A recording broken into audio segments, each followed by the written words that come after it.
स्वागत है आप सभी का हमारे चैनल एजुकेशनल रिसर्च में। और आज हम क्लास 12 हिस्ट्री मॉडल सेट 1 आप लोग के लिए लेकर आए हैं, जिसमें से 40 प्रश्न है और हमारा समय 1 घंटा 30 मिनट दिया जाएगा। तो कुछ समान निर्देश दिए गए हैं बच्चों, जिसे आप लोग अच्छे से पढ़ के जाइएगा। जिसमें से कह रहा है कि सभी प्रश्नों के उत्तर अनिवार्य है, यानी हमारा कुल प्रश्न कितना दिया जाएगा, 40 दिया जाएगा। वहीं प्रत्येक प्रश्न के लिए हमें 1 अंक दिए जाएंगे, यानी 40 प्रश्न 40 अंक।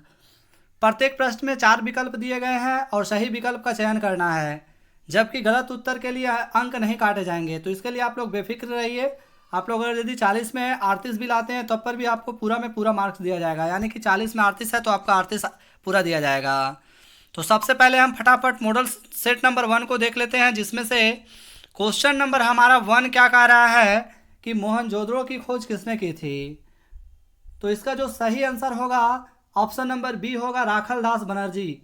बच्चों, राखल दास बनर्जी के बारे में बात कर लेते हैं। तो इन्होंने 1922 ईस्वी में मोहनजोदड़ो की खोज की थी। मोहनजोदड़ो तो ये कहाँ है, लाड़काना, वर्तमान में पाकिस्तान में पड़ता है।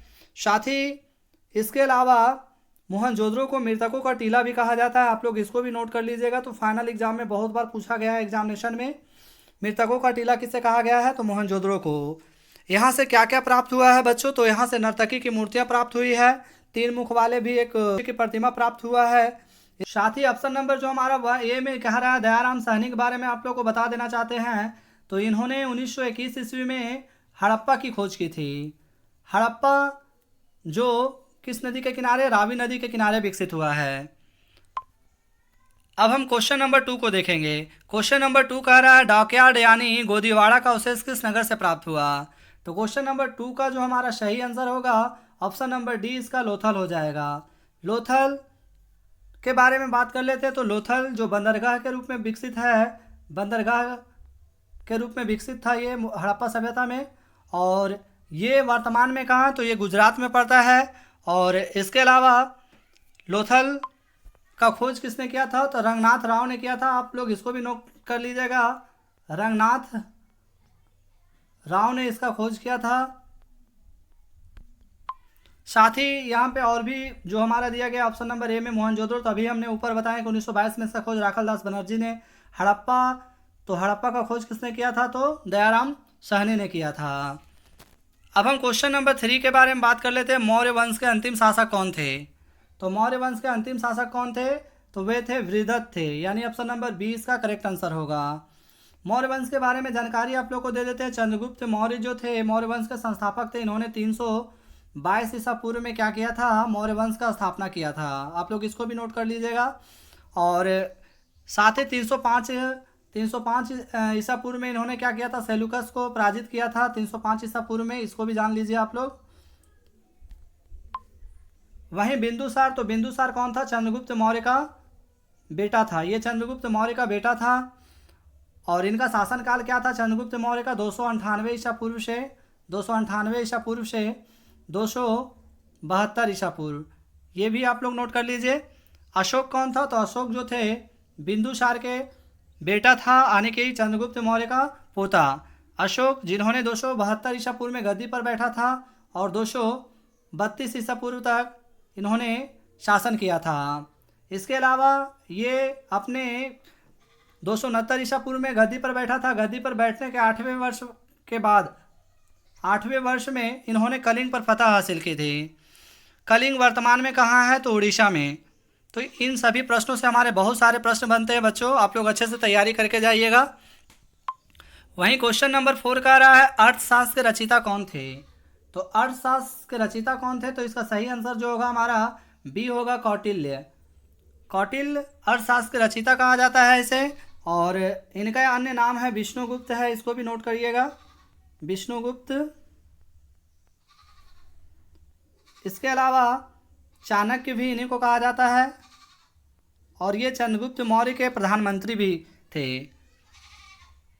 मेगास्थनीज के बारे में बात कर लेते हैं। मेगास्थनीज के बारे में, तो मेगास्थनीज इन्होंने इंडिका नामक पुस्तक लिखा है। आप लोग इसको भी नोट कर लीजिएगा। इंडिका के रचनाकार कौन है, तो मेगास्थनीज। क्वेश्चन नंबर 5 कह रहा है, मृतकों का टीला किसे कहा गया है। तो मृतकों का टीला कहा गया मोहनजोदड़ो को। मोहनजोदड़ो को मृतकों का टीला कहा गया है। इसका खोज किसने किया था? तो ऊपर हमने बताए थे कि आर.डी. बनर्जी ने किया था। किसने किया था? तो आर.डी. बनर्जी ने किया था, यानी राखलदास बनर्जी। ए नंबर जो हमारा हड़प्पा दिया गया, हड़प्पा का किसने किया था? दयानंद।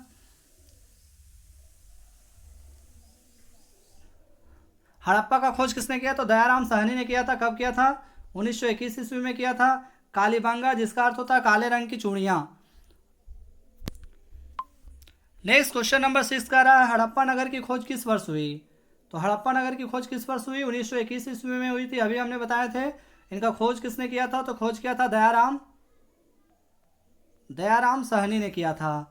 नोट करते चले जाइएगा। चैनल पर नए हैं तो लाइक सब्सक्राइब शेयर करिए ताकि सभी बच्चों तक हमारा वीडियो पहुंच सके। क्वेश्चन नंबर 7 कह रहा है सिंधु घाटी सभ्यता में नृत्य करते हुए लड़की की मूर्ति किस स्थान से प्राप्त हुई है?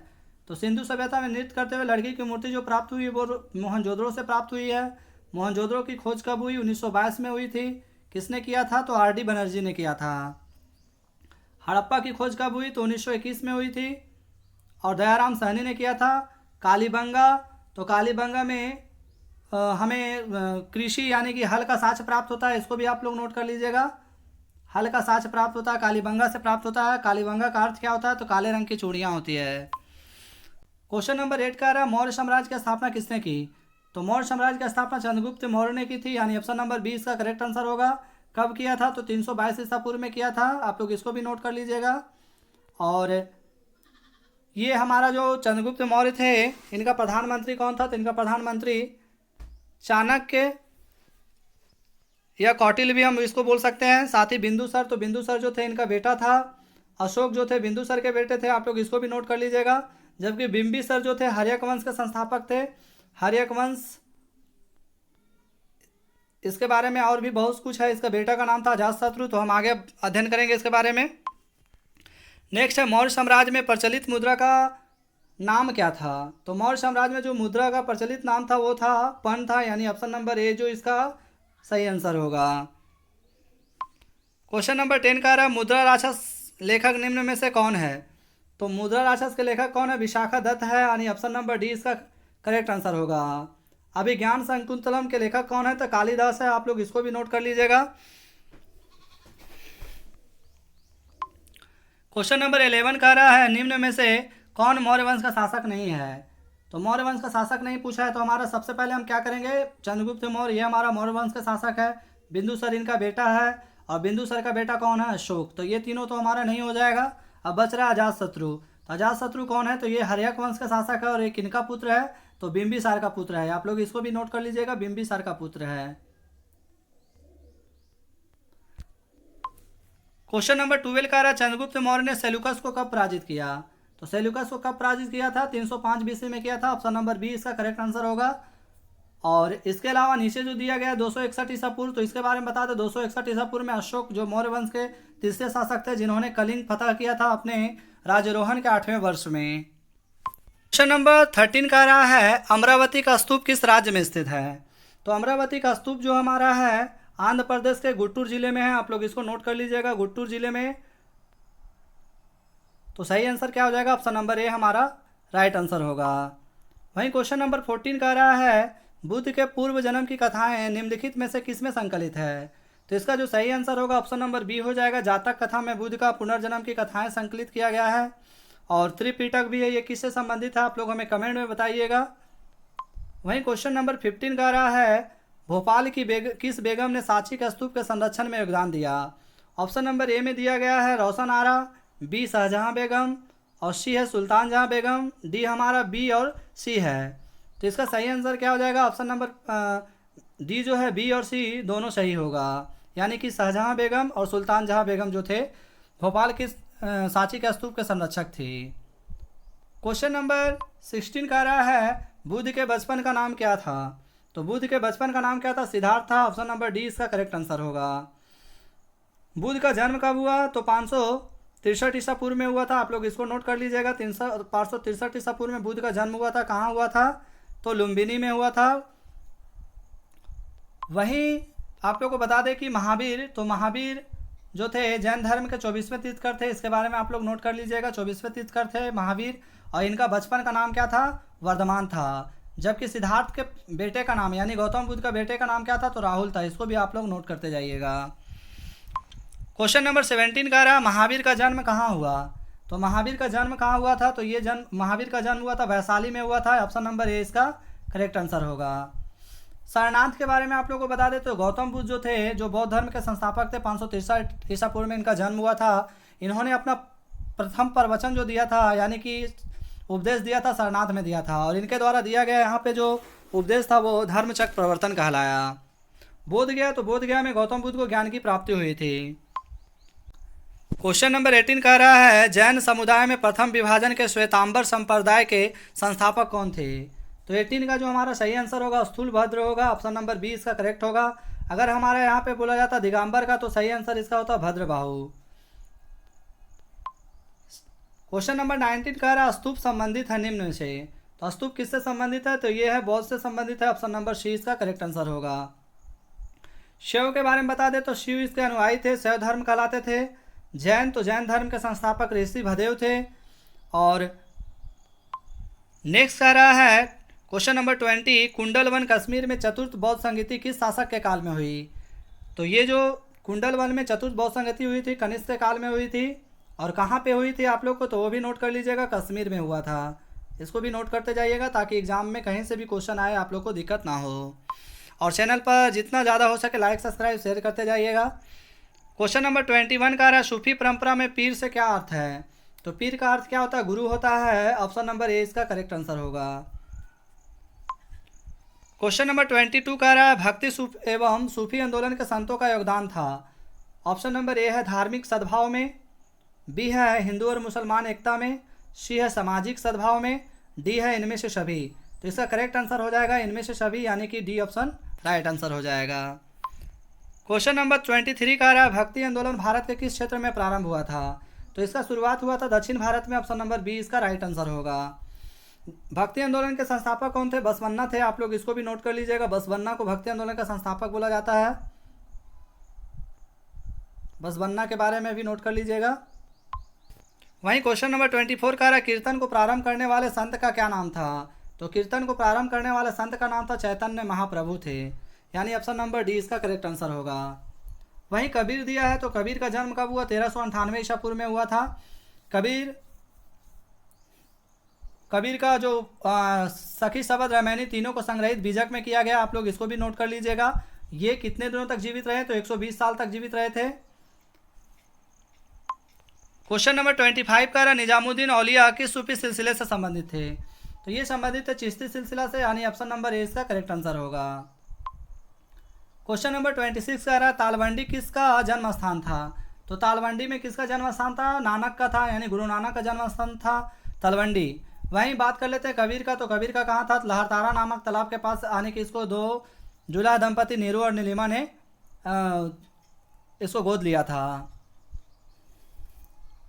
मीरा के बारे में बात कर लें तो मीराबाई का जन्म कब हुआ था? 1498 ईसा पूर्व में हुआ था मीराबाई का जन्म। और इनके गुरु कौन थे? तो रैदास थे। क्वेश्चन नंबर 27 कह रहा है, किस काल में प्रशासन में न्यायालय व्यवस्था एवं आयंगर व्यवस्था प्रचलित थी? तो न्यायालय व्यवस्था केंद्रीय प्रशासन को कहा जाता था, जो विजयनगर साम्राज्य में था। ऑप्शन नंबर बी इसका करेक्ट आंसर होगा। इनका संस्थापक कौन था? तो विजयनगर साम्राज्य कृष्णदेवराय के काल में बहुत ही फला फूला था, और ये तुल्लु वंश से संबंधित थे। क्वेश्चन नंबर 28 का रहा, 1565 ईस्वी में कौन सा प्रसिद्ध युद्ध हुआ? तो ये हुआ था तालीकोट का युद्ध हुआ था। ऑप्शन नंबर ए इसका करेक्ट आंसर होगा। पानीपत का प्रथम युद्ध कब हुआ? तो 1526 में हुआ। इसको भी आप लोग नोट कर लीजिएगा, 1526 में। और पानीपत का द्वितीय युद्ध कब हुआ? तो इसके बारे में भी आप लोग नोट कर लीजिए। द्वितीय युद्ध हुआ था 1556 में, अकबर और हेमू के बीच में हुआ था, जिसमें अकबर को जीत हुई। क्वेश्चन नंबर 29 का रहा, विजयनगर साम्राज्य की स्थापना कब हुई? तो विजयनगर साम्राज्य की स्थापना 1336 में ईसा आने की ईस्वी में हरिया और बुक्का के द्वारा किया गया था। विजयनगर साम्राज्य का किससे संघर्ष चलता था? तो बहमनी साम्राज्य से, जिसका स्थापना 1347 में हुआ था। क्वेश्चन नंबर 30 का रहा है, कृष्णदेवराय किस साम्राज्य के राजा थे? तो ये थे विजयनगर साम्राज्य के महानतम शासक थे, और ये किससे संबंधित थे? तो तुल्लु वंश से संबंधित थे। आप लोग इसको भी नोट कर लीजिएगा। क्वेश्चन नंबर 31 का प्रसिद्ध ऐतिहासिक स्थल हम्पी किस जिले में स्थित है? तो ये कर्नाटक के बेल्लारी जिले में स्थित है। ऑप्शन नंबर बी इसका करेक्ट आंसर होगा। नेक्स्ट 32 का रहा है कृष्णदेवराय के दरबार में अष्टदिग्गज कौन थे? अष्टदिग्गज 8 तेलुगु कवि को कहा गया है। तो ऑप्शन नंबर बी इसका करेक्ट आंसर होगा। क्वेश्चन नंबर 33 का रहा विजयनगर की स्थापना किसने की थी? तो विजयनगर की स्थापना हरिहर और बुक्का के द्वारा किया गया था और ये आने की कब हुआ था? तो 1336 में। कितना में? 1336 में। क्वेश्चन नंबर 34 का रहा अकबरनामा की रचना किसने की थी? अकबरनामा अबुल फजल के द्वारा लिखा गया था। और अबुल फजल कौन थे? तो अकबर के नवरत्न में से एक थे। इब्न बतूता के बारे में बात कर लेते। तो इन्होंने रिहला नामक ग्रंथ लिखा था, रिहला। और ये कहाँ के निवासी थे? तो मोरक्को के निवासी थे। अल बिरूनी जो किताबुल हिंद के लेखक हैं और ये रबीबा प्रदेश के रहने वाले थे। अमीर खुसरो जिसको भारत में तोता ए हिंद के नाम से मशहूर है। क्वेश्चन नंबर 35 का रहा प्रथम पानीपत का युद्ध कब लड़ा गया था? तो प्रथम पानीपत का युद्ध 1526 में लड़ा गया था। ये किसके साथ लड़ा गया था? तो बाबर और इब्राहिम लोदी यानी लोदी वंश के अंतिम शासक के साथ लड़ा गया था, जिसमें बाबर का जीत हुआ और यहीं से मुगल वंश की स्थापना का नींव पड़ा। 1527 में खानवा का युद्ध लड़ा था बाबर ने, इसको भी नोट कर लीजिएगा। नेक्स्ट आईन अकबरी कितने भागों में विभक्त है? तो आईन अकबरी 5 भागों में विभक्त है और आईन अकबरी से हमें मुगल साम्राज्य के बारे में जानकारी मिलती है। क्वेश्चन नंबर 37 का रहा अकबर का वित्त मंत्री कौन था? तो अकबर का वित्त मंत्री जो था वो टोडरमल था। ऑप्शन नंबर सी इसका करेक्ट आंसर होगा। भू राजस्व व्यवस्था जो थी मुगल काल में वो इन्हीं के हाथों में थी। किसका? टोडरमल के हाथों में। इसके अलावा जो यहाँ पे मानसी दिया गया अबुल फजल है, बीरबल है, ये सभी क्या थे? अकबर के नवरत्न में से एक थे। नेक्स्ट 38 का रहा है तंबाकू पर किस शासक ने प्रतिबंध लगाया? तो 38 का जो हमारा सही आंसर होगा बच्चों वो हो जाएगा जहांगीर ने लगाया था। 16वीं शताब्दी में लगाया था। आप लोग इसको नोट कर लीजिएगा। जहांगीर का शासनकाल क्या है? तो 1605 से 1627 है। आप लोग इसको भी नोट कर लीजिएगा। बाबर जो 1526 से 1530। इसके अलावा अकबर तो 1605 से 1556 से 1605 है, सॉरी। इसके अलावा शाहजहां तो 1528 से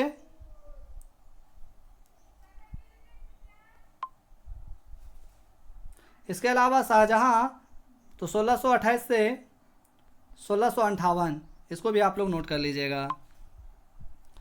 तो सारे प्रश्न एग्जामिनेशन के लिए इंपॉर्टेंट है और आप लोग अच्छे से तैयारी करिए। जहां भी आप लोग को लगे कि इस तरह का प्रश्न में कोई त्रुटि है तो हमें कमेंट में बताइए ताकि आप लोग के लिए मैं और भी वीडियो बना सकें। क्वेश्चन नंबर 39 का मुगल काल में सर्वाधिक उपजाऊ भूमि को क्या कहा जाता था? तो सबसे जो उपजाऊ भूमि थे उसे क्या कहा जाता था? पोलज कहा जाता था। ऑप्शन नंबर ए इसका करेक्ट आंसर होगा। बंजर जहाँ पे अधिक समय तक भूमि को पड़ती यानी कि अनाज ना के बराबर होती थी। चरचर जिसे 2-4 साल के लिए छोड़ दिया जाता था खेती करने के बाद। प्रति जो कि पूर्ण रूप से 1-2 फसल होता था, 1 फसल साल में होता था और या तो फिर नहीं भी होता था। क्वेश्चन नंबर 40 और हमारा आखिरी प्रश्न है सेट नंबर 1 का। मुगल काल में साम्राज्य की आय का सर्वाधिक महत्वपूर्ण साधन क्या था? तो मुगल काल में सर्वाधिक आय का जो हमारा साधन था वो था खिराज यानी कि भू राजस्व था। ऑप्शन नंबर डी इसका करेक्ट आंसर होगा। तो इस तरह से हमने जो 40 महत्वपूर्ण प्रश्न हैं उसको हल कर लिए हैं। तो मेरे प्यारे बच्चों, अगर हमारे चैनल पर नए हैं तो लाइक, सब्सक्राइब, शेयर करिए ताकि सभी बच्चों तक हमारा वीडियो पहुंच सके। धन्यवाद।